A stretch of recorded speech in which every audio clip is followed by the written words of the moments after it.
Okay, this is what I'm going to show, what I'm going to be making. Little glass case, or it could be a phone case. You can make it big enough for an iPad, for that matter.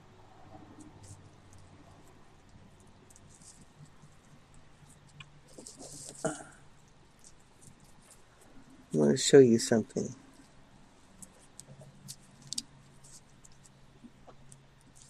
Okay.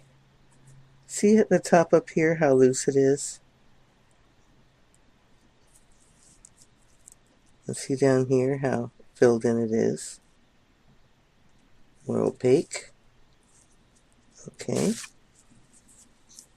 And see this?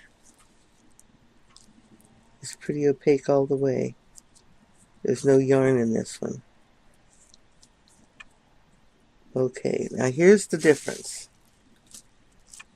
This one, the yarn was cut one way, and this one, the yarn was cut another way. They both used F-hook. I'll show you what the difference is. You know what these are? These are your regular produce bags that you find in the store.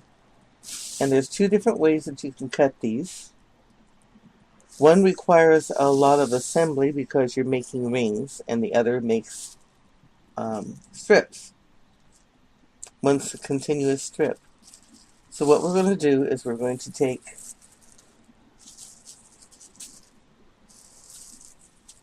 the bags that are open,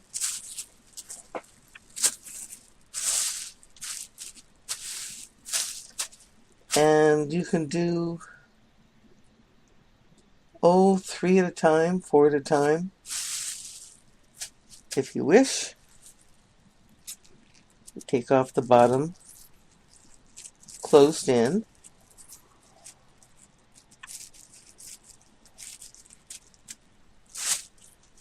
Okay. Lay it out nice and flat. You want to keep the ends pretty close together so you don't have any loss. And you want to fold it over and over and over.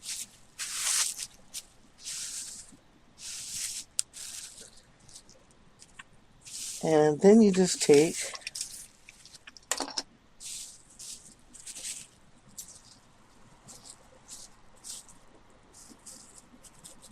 and you chop off the ends. And I'm using probably less than ½ an inch. Like that. These are going to be doubled because these are rings. You just go along and chop it off like that. See, I've got 3 bags at one time in this little bowl. And when you undo them,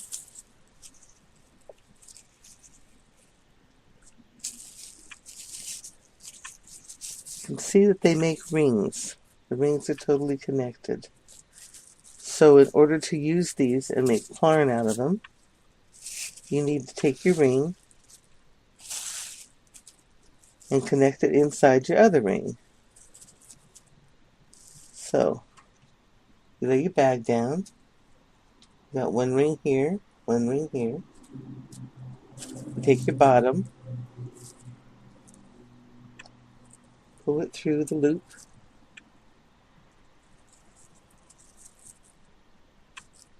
and down here where you have the 2 rings coming together, right here, you have a hole because you have 1 bag looping around this way and 1 bag looping around that way. And you want to pull those lightly until it wraps around your finger. See? And you want to make sure that this isn't wide. So you want to kind of roll it off your finger.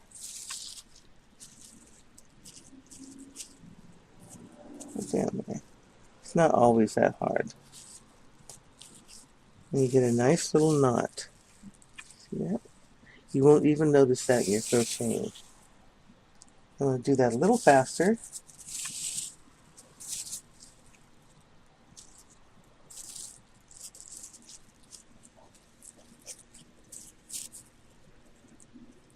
Grab that loop. Come here. I'm trying to watch myself in the monitor. That doesn't always work. There we go. Boop. There we go. Now, this is what happens if you don't stretch your yarn. See what I just did? Now I can do two things, and one of them ain't worth it. One would be to untie the knot and reposition it. Another one is to cut the loop and retie it. Another one is just forget it.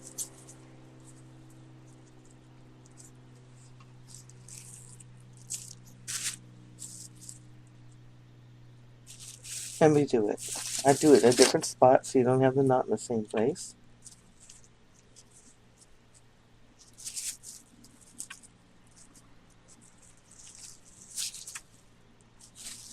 Now you don't have this problem with 2, obviously. But what I do when I do 3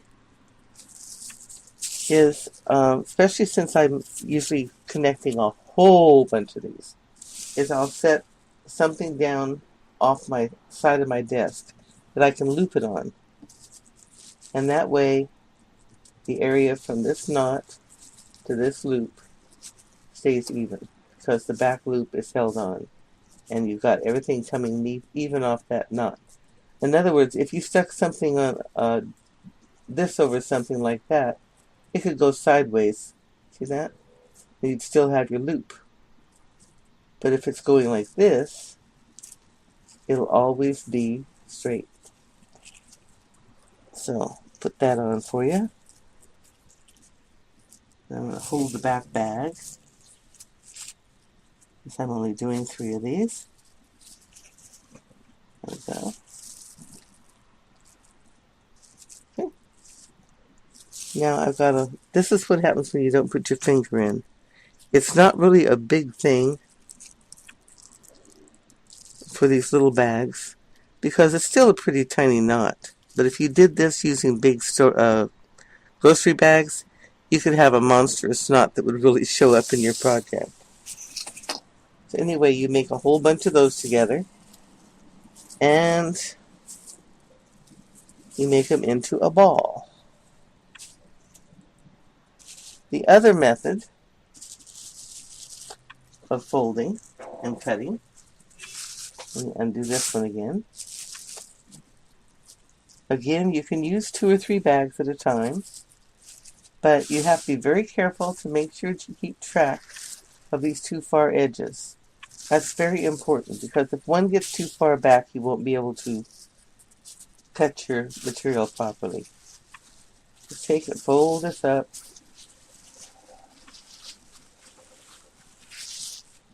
and for 2 or more bags, I leave a longer top. For a single bag, I might go that close. For 2 bags, I want to make sure nothing shifts and I don't end up cutting a loop instead of a dash. Now these are going to be a single long ball, a single long thread, no knots. So since it's not being doubled, I want it to be a little bit thicker, wider than the ones that are doubled. I'm going to trim off the end. And I'm going to make them, about as big as my finger. About yay big. Like that.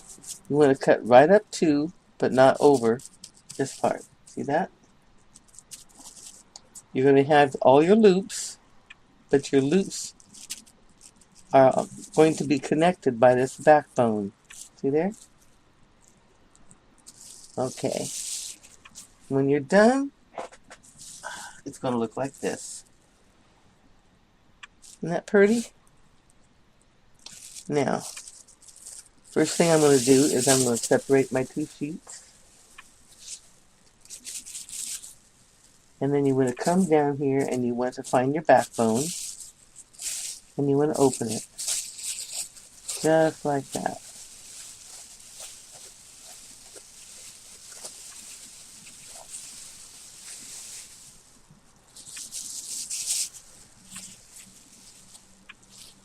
Now the idea behind the concept is right now you have a bunch of individual loops connected by this backbone. And you want to turn them into one single loop. So first we take and we cut off to the end of the first loop. Now we have one loop. We want to continue this loop over to the second loop. See?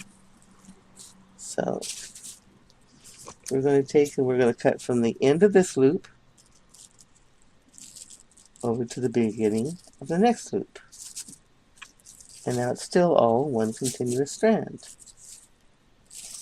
And you do that all the way down, and you end up with a nice big ball.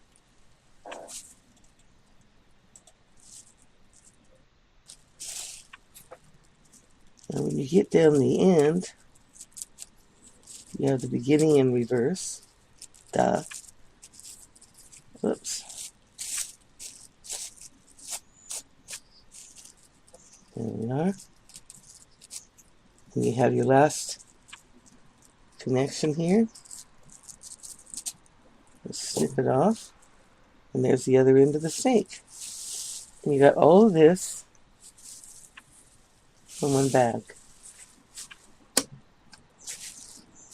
Okay. Now, roll it up and you end up with a ball like this. And this is your Plarn.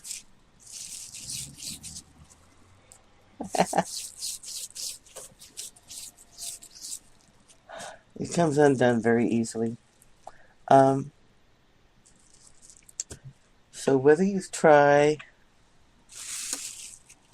this way or this way,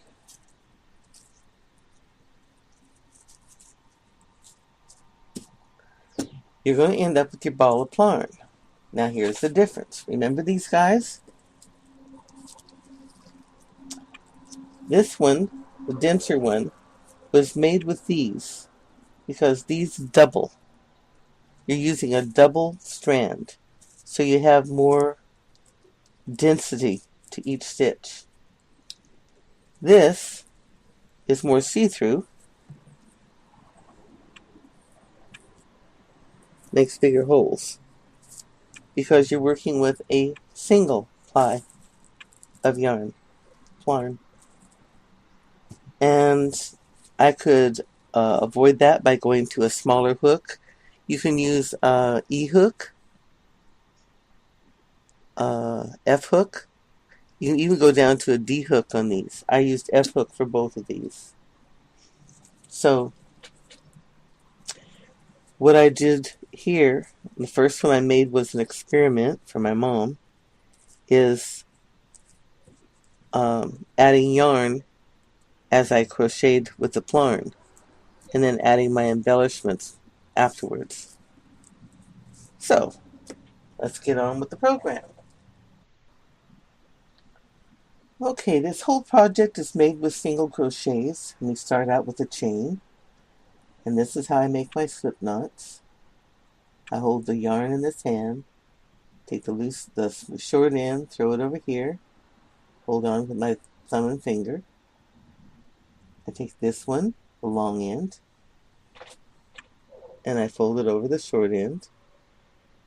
And I take the short end and pull it over the long end. That is faster than any other method I've done. I love it. There's your slip knot. Okay. Now, I tried all day yesterday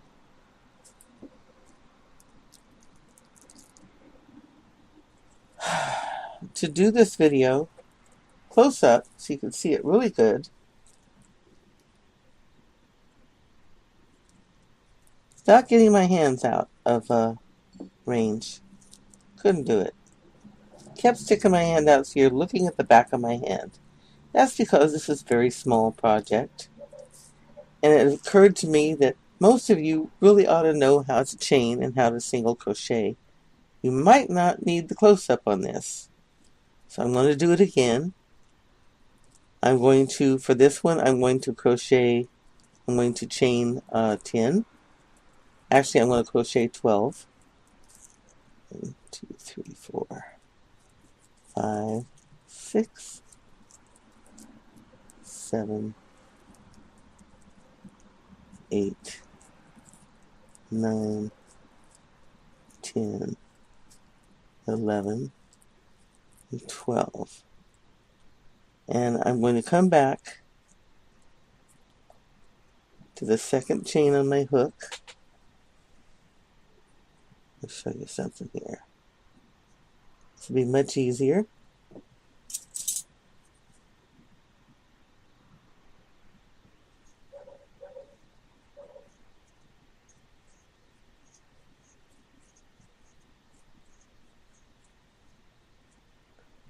Okay.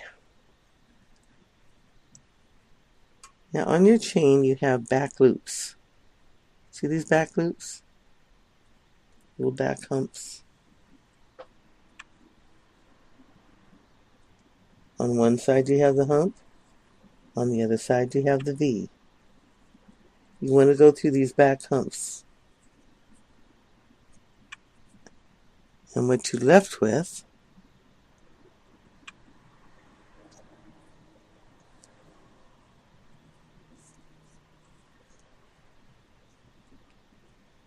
is a nice V on the bottom to connect to on the next row when you come up the other side. Also makes a nicer edge if you're going to leave your edge the same to make a straight piece. You don't have to go back and cover up your mess. Okay? So, oops, I want to do that. Okay, so what I want to do is I'm going to go down here and I'm going to single crochet all along the humps. Then I'm going to turn it and I'm going to come back and I'm going to go through the V's all the way back up until I have a full circuit around this, and I'll be back. Okay, I've gone around my chain, down one side, up the other, and this is the base for my case. I'm just going to go around in a continual spiral, and I'm going to go up 3 rows, maybe 4, before I start adding my yarn. Okay, be back.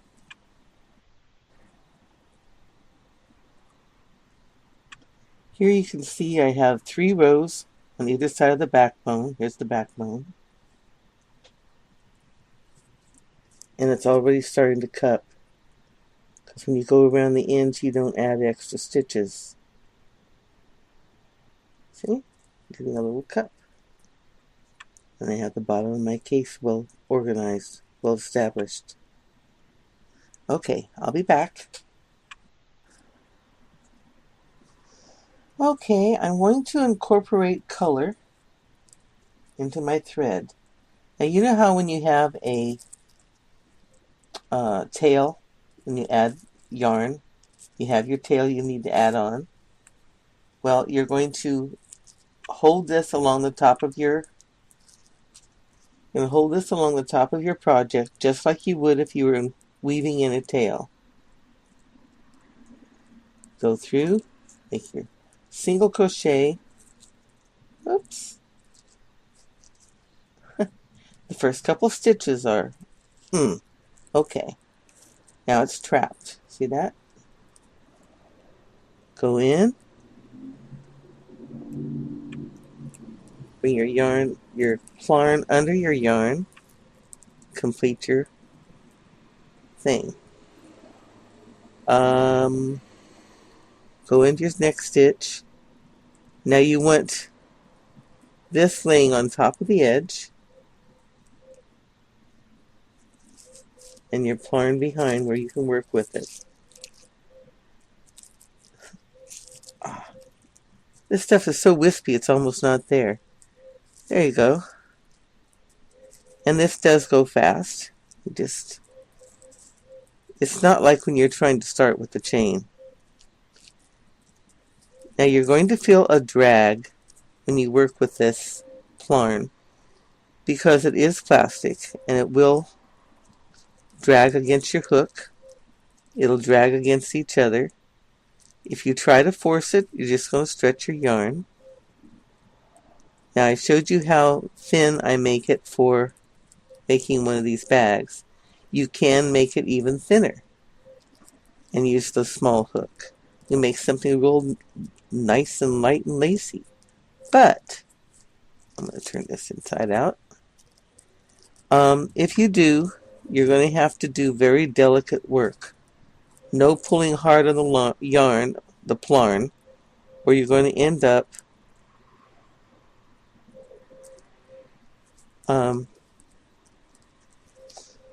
breaking it. Now breaking it's really no big deal. I mean, you just undo a couple stitches and tie the end back on, but it's a real fun buster when you have to keep doing that when you're trying to create something. So now I rounded a corner. I'm going to pull this here, get my corner as tight as I want it, vertical as I want it. Okay.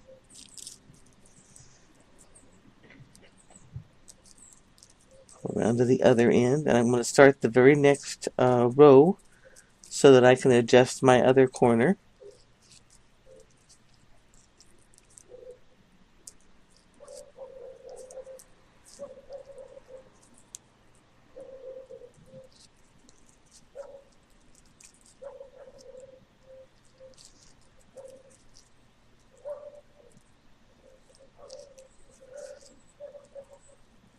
There we go. It's not a long process.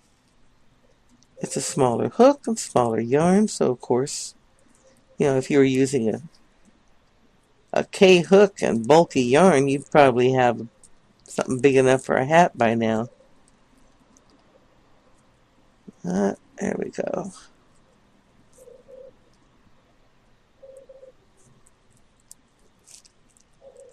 I must be too anxious and pulling too tight because I can really feel the drag.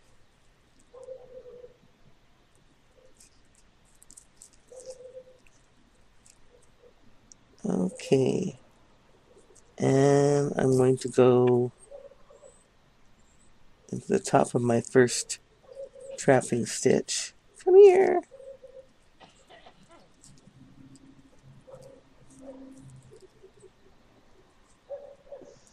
Okay.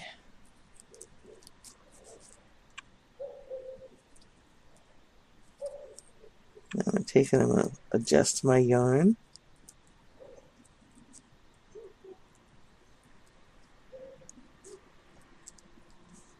So I'm happy with the shape of my bottom here. Happy with the cupping? Okay. I'm just going to go round and around in a spiral. I'll be back. Okay, I've done 3 rows with the color in it, and I want to show you something. See here how this side bows out? This side's straight, this side bows. Okay, that's because I did this a little looser, and it made it not straight. And I'm going to use my yarn, the tension in my yarn, to pull that back in. I'm going to pull it in a little bit farther than I need to, so that it kind of gathers. And then I'm just going to pull it back out until it's straight.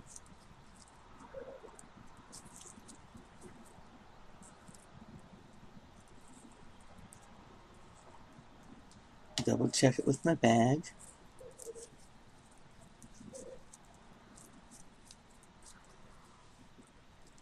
I think it's cool. Okay. I'm going to go a few more rows and I'm going to add a bow to this. And what I'm going to do is I'm going to switch to the other one I was working on, the blue one. And let's see now. Nope, haven't done the bottom of that one yet. I'm going to set this aside and I'll be back with the blue one. Hold on a sec. Okay, I am back. I've switched to the blue, the one I was working on with the turquoise yarn. And I've got 1, 2, 3, 4, 5 rows done, and I'm around on starting my 6th row. Now what I'm going to do is I want to add a bow. And I'm going to go in through this loop here, my next stick, and I'm going to bring through just the yarn.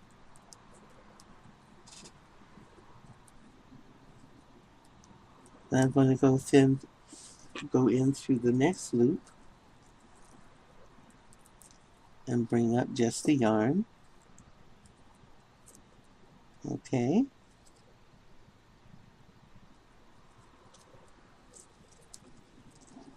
Now since I'm going to be making 3 or 4 of these, I want them all kind of the same size. So I'm going to use a template like my finger or a cigarette case lipstick case, something like that. Take my 2 loops and tie a knot.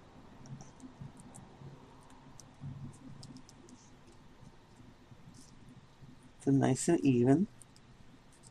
Okay. And I'm going to take and I'm going to lay my hook down across. Let's see now which one that went up and over. This one has to go up and over that way. So I'm going to lay this down here. Lay this one down over the hook. See that? Sort of. There, like that.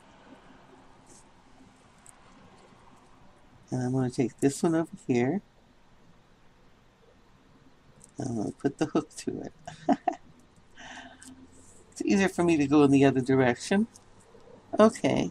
And I'm going to pull it through.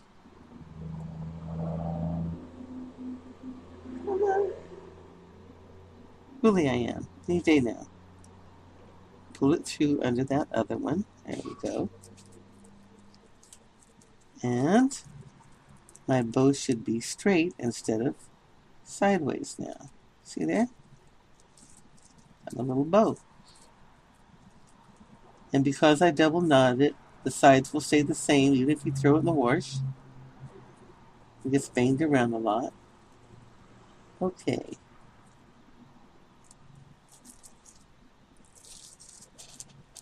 I'm going to go back behind the two that I didn't trap the yarn in. Come on. Come on, baby. There we go. Okay. I'm going to make my 2 singles just as I would if I trapped the yarn. Okay. Then I'm going to go back to trapping my yarn. Just like that. Now, if you don't like working with trapping the yarn, you can always do it another way. You can make your stitches and you can go back and weave your yarn through. I wouldn't weave in and out of the holes, though you can to vary the pattern. I would go in between just as if you were trying to hide the thread, because that's the better way to do it.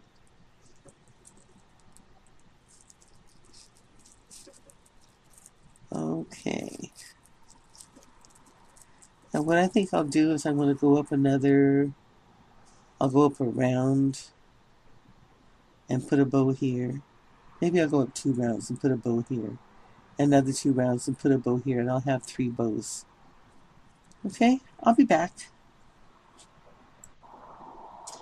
Okay, I've gone up a little further, and I think on the next row I'm going to put my bow right here, because comparing it, it's comparing it to the height of my other one. This will be about the halfway point. Then I can add another one farther up. But what I want to do on the back is I want to show you a couple other things that you could do with this. Okay, hold on a second. Let me put my glasses back on. Okay.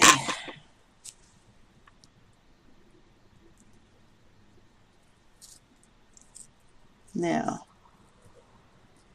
if you were to go behind the stitch, the yarn, and make your stitch, leaving the yarn in front, and then trap the yarn in the next one.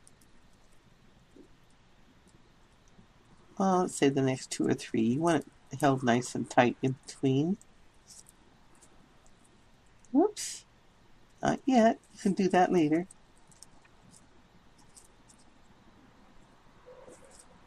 Okay. You'll have areas here and there where your yarn will come outside and show up better.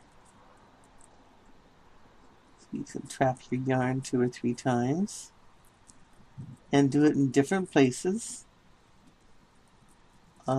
So they aren't all lined up, unless of course you want to make something. You can make a heart or a V or a M or whatever you felt like.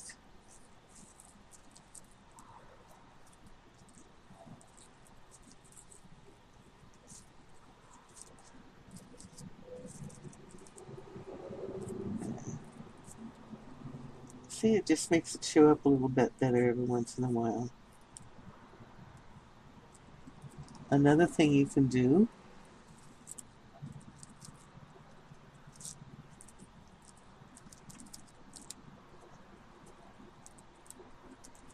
is this.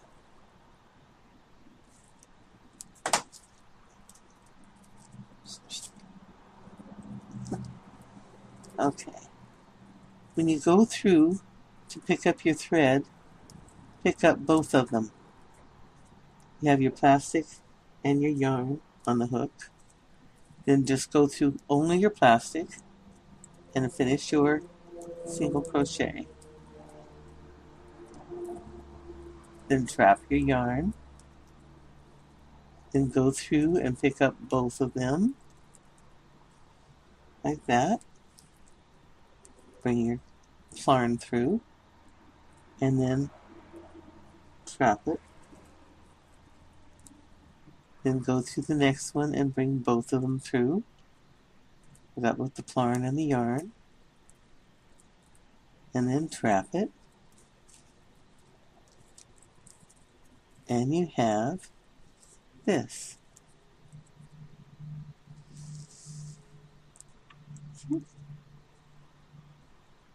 It's little vertical accents. So that's another thing you can do with it.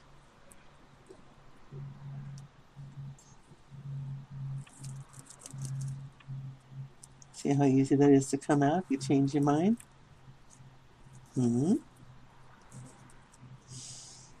Okay.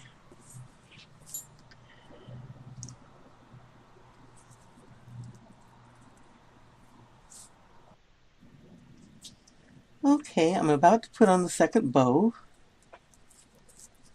And again, we're going to go through. I think I need to go through this one. This will be the most centered. Pull up a loop.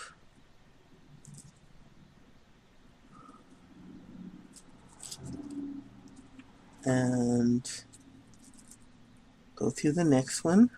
Pull up a loop. Okay.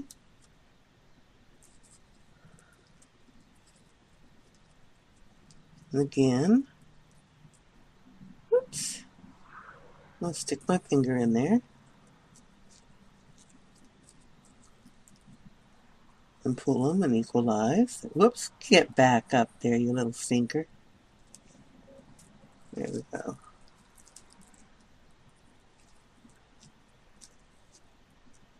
There. Pull that out. Didn't want to do that.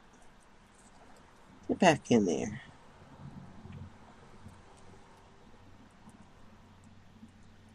Gotta watch out what I'm pulling on here. There we go. Okay. Now again, first I'll tie the bow in a knot. Okay.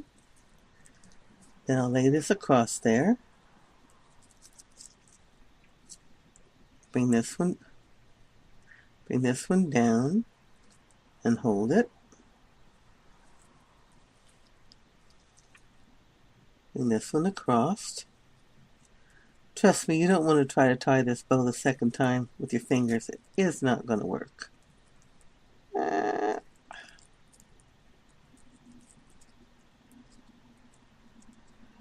Hard enough to get it to work this way. There we go.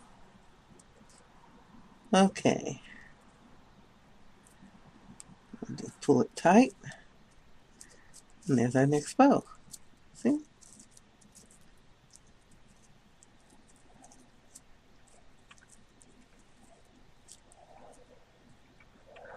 Okay.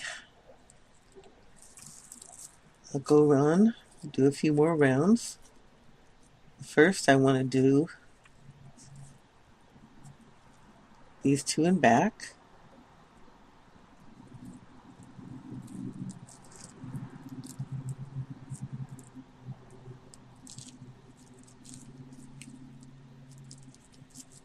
I'll go in and capture the thread and continue on.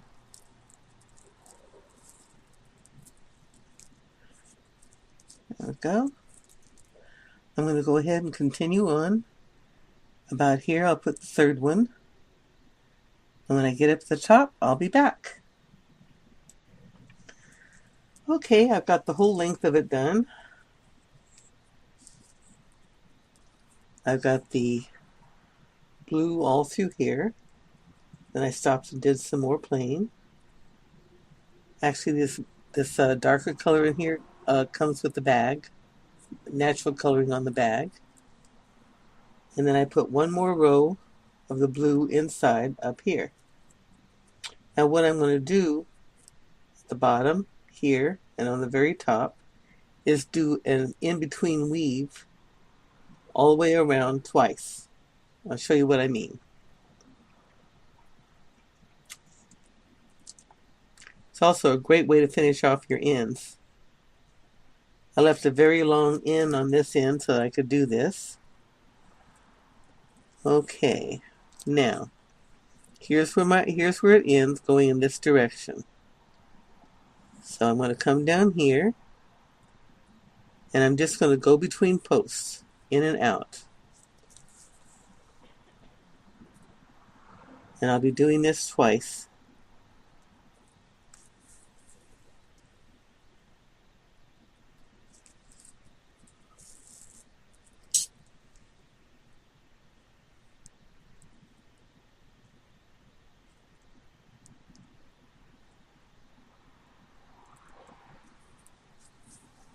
If you think of In-N-Out Burger, I hope I left enough string on here. If I didn't, it's not going to turn out quite like I wanted. I think I have enough room. I think. Okay. No, I'll come through here. Okay, now.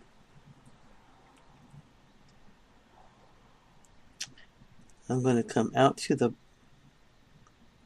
I want to go to the top or bottom. Come in through the bottom, under the one I've already made, down through the top of the one I already made, out from the bottom, in from the top, out from the bottom, in from the top, and it kind of makes a little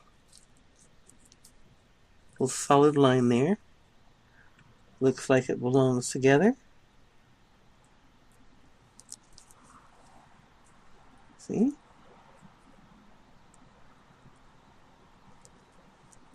Do that all the way around. String willing.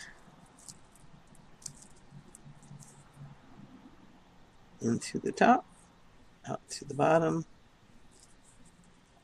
in through the top, out through the bottom. This way I'm covering every single post all the way around and helping to tie my little string in there firmly.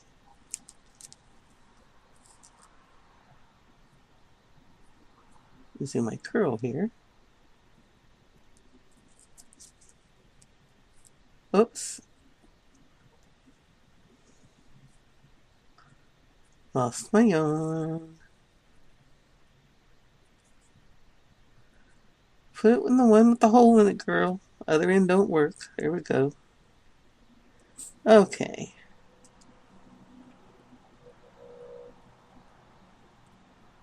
Come on. Come on. Come to mommy. There we go. Oh, balderdash.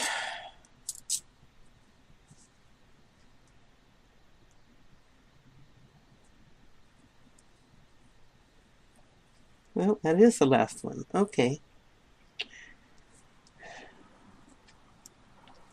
Patience, girl. What I'm going to do now is just weave the end in. Come into the top.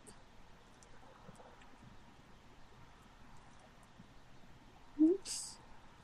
Kind of hard when I'm turning corners there. There we go. Now I'm going to go back in the direction I came from. I'm going to go underneath.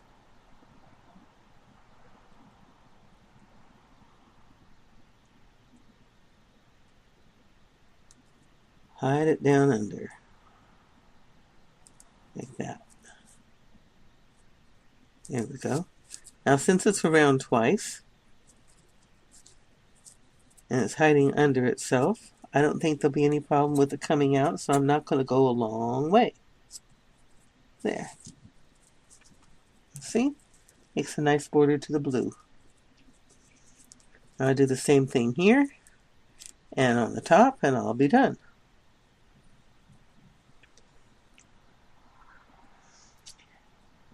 Now I told you I started this once, and it was too big. Took the whole thing apart. Started again, filming it. Went back and checked out the films, and 90% of the time my hands were outside of the film. So I had to draw back and punt. So I started again with the blue thread and made some mistakes.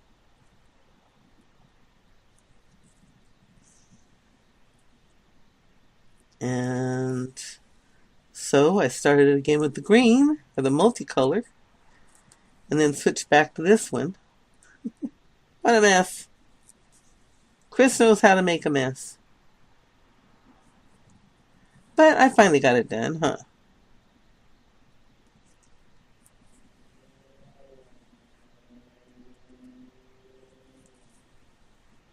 This does make a nice border to it. I don't even really have to go around twice, but I kind of like it like that.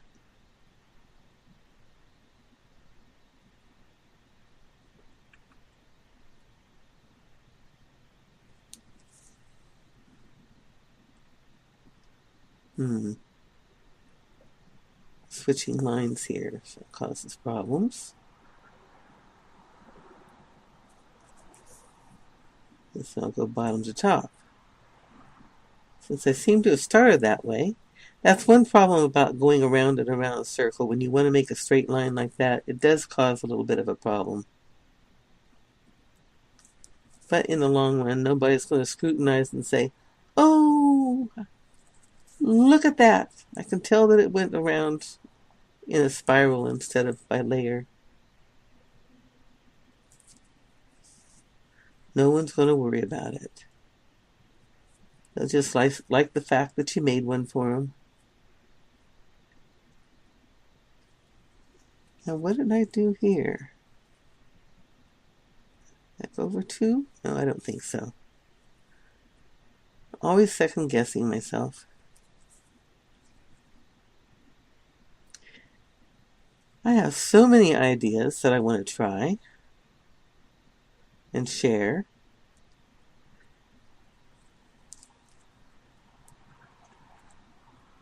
I don't know whether you'd be interested in seeing me do the big bags or not.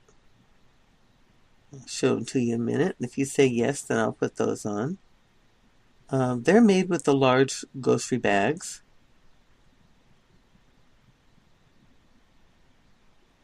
Get in there.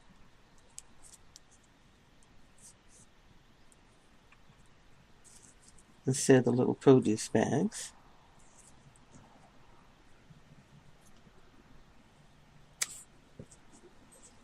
There. And one more around the top. Or should I do one around the top? Maybe I won't. Maybe I'll just leave it that way. I'll think about that. I'll think about it before I finish it. That way I won't have to undo it and redo it. There you have a nice little glass case. You could also make these for mobile phones, iPads,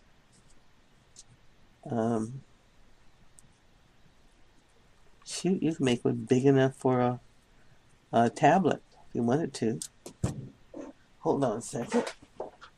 I'll be right back.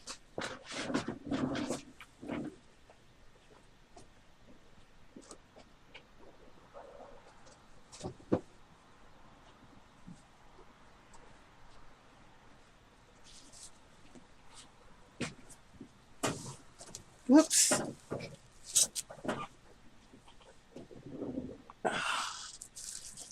These are the big bags.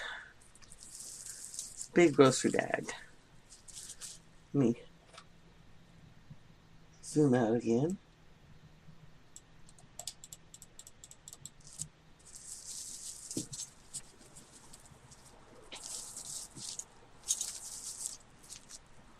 The only thing that isn't finished on this is I haven't inserted the bottom. See how big that is? Very easy to work. It uses larger pieces, about as wide as my thumb, and they're doubled into loops. And this thing is so strong, you can put a watermelon in it without any problem. I carry a couple cantaloupes and a few cans of stuff in it, no problem. They're very roomy and very, very strong. And the ends are sewn on both sides.